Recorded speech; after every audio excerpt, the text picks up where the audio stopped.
Un PET scan, c'est la grande machine que vous voyez derrière moi. Elle combine deux techniques, le PET et le scan. Le PET, c'est la partie médecine nucléaire de l'examen.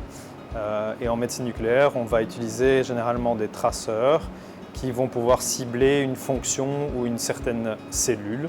Dans le cancer de la prostate, on va rechercher une spécificité des cancers de la prostate.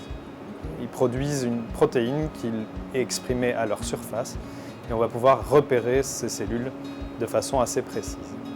Et on combine ça avec un scanner pour pouvoir localiser ces cellules et on interprète tant le nucléariste que le radiologue, l'examen, ce qui fait deux yeux pour regarder un même examen.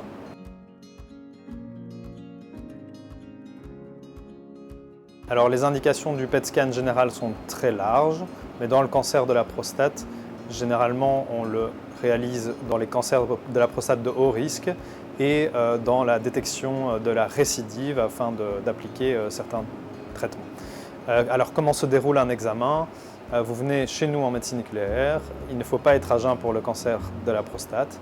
On vous injecte le traceur qui met malheureusement un petit peu de temps à se distribuer dans tout votre corps et donc il faut à peu près 1h30 d'attente ici dans le service avant de passer sur la machine. Sous la machine en elle-même, ça dure 15 minutes.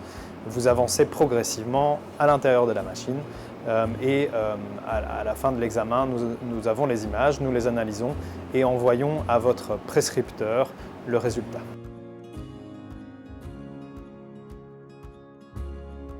Alors l'avenir de la médecine nucléaire dans le cancer de la prostate est très excitant parce que nous possédons plusieurs nouveaux traitements qui vont pouvoir être utilisés chez les cancers de la prostate très avancés.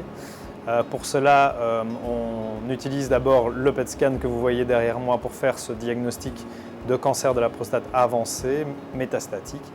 Mais nous possédons des nouvelles molécules qui permettront de traiter ces patients alors qu'on arrive plus ou moins en bout de course avec les autres traitements.